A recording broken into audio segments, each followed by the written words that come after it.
Tiene la palabra la asambleísta Doris Solís.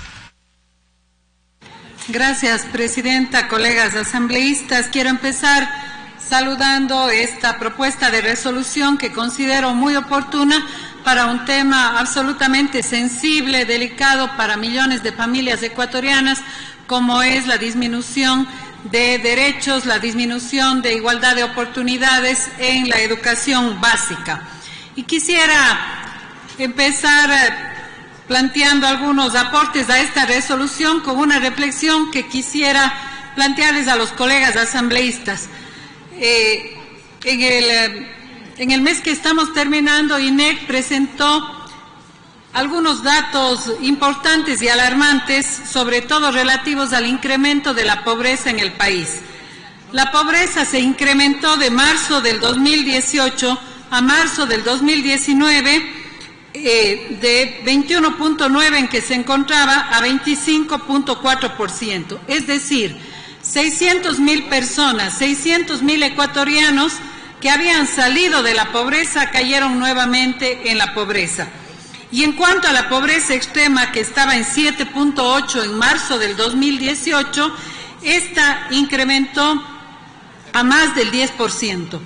Es decir, aquella meta que se conquistó en la década pasada, nuevamente cayó. La meta conquistada de haber bajado a un dígito la pobreza extrema que es esos ecuatorianos y ecuatorianas que viven con menos de $1 al día. Eso es pobreza extrema, colegas asambleístas, y de eso estamos hablando. Con estas cifras preocupantes, es evidente que tenemos que reforzar los mecanismos efectivos de combate a la pobreza. ¿Cómo se combate a la pobreza? A la pobreza no se combate con caridad, no se combate con paliativos. A la pobreza se le combate con justicia. Y la justicia en concreto es dar igualdad de oportunidades a grandes mecanismos de desarrollo, a palancas del desarrollo de los ciudadanos, como es la educación, la salud, los servicios básicos gratuitos.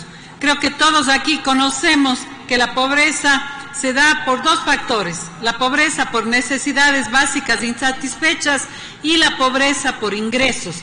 Por lo tanto, si esta asamblea quiere contribuir a que los ecuatorianos y ecuatorianas salgamos de la pobreza, tenemos que garantizar leyes para el cumplimiento de la igualdad de oportunidades.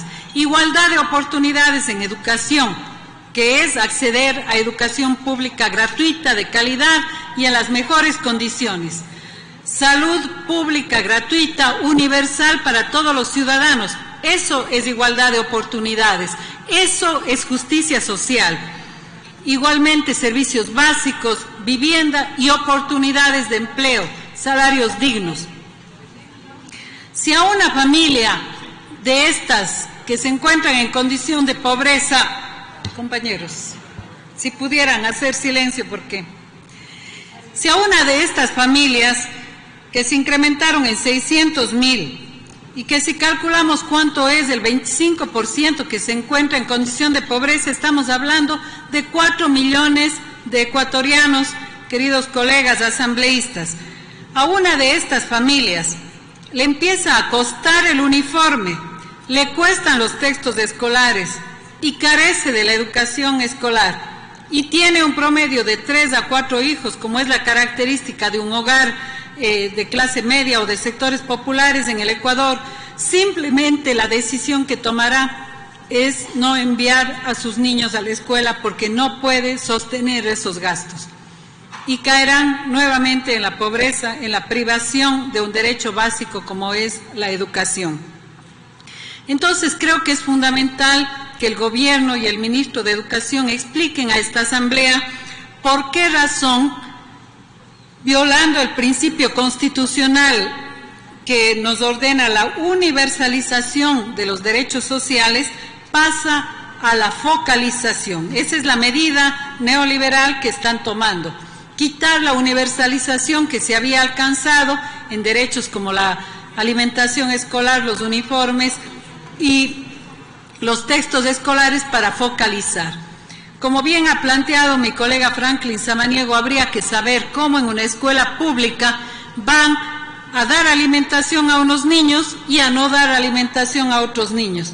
Van a dar uniformes a unos y no van a dar uniformes a otros.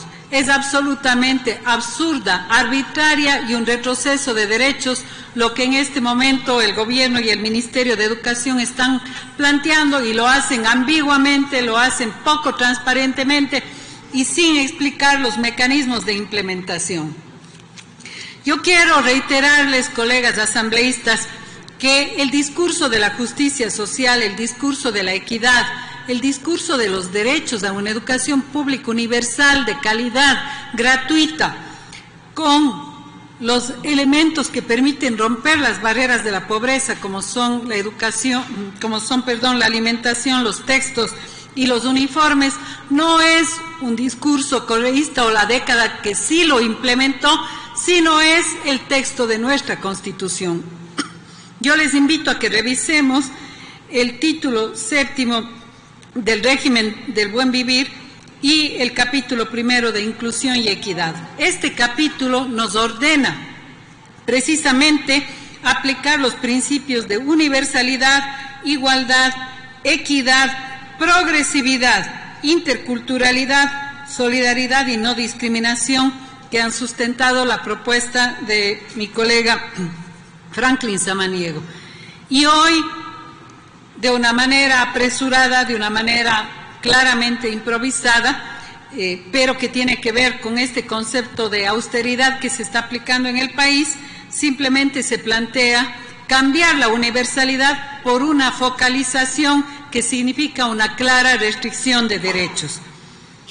También entre los datos que se han publicado en estos días, colegas, se ha podido mirar los resultados del incremento de utilidades de la banca en nuestro país. La banca incrementó en este mismo periodo de este año entre 30 y 40% de utilidades.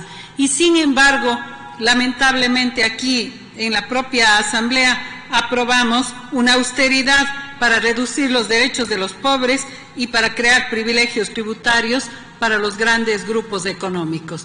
Esto es lo que está en discusión en este momento.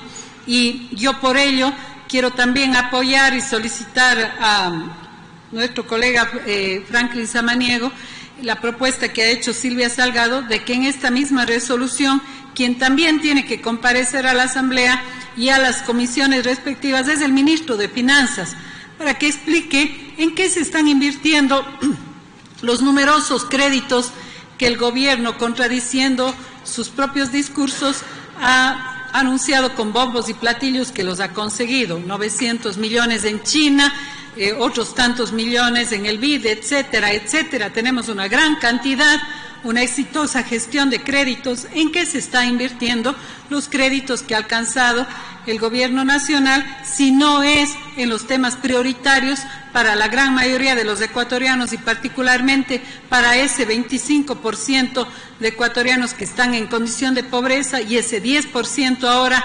nuevamente que se encuentran en condición de pobreza extrema? Quisiera pedir entonces, compañero Franklin Samaniego, que podamos sumar la comparecencia del ministro de Finanzas y el planteamiento de que se explique cómo se transita de la universalidad a la focalización de derechos fundamentales sin que signifique un retroceso para los ciudadanos y sobre todo para nuestros niños y jóvenes. Gracias, presidenta.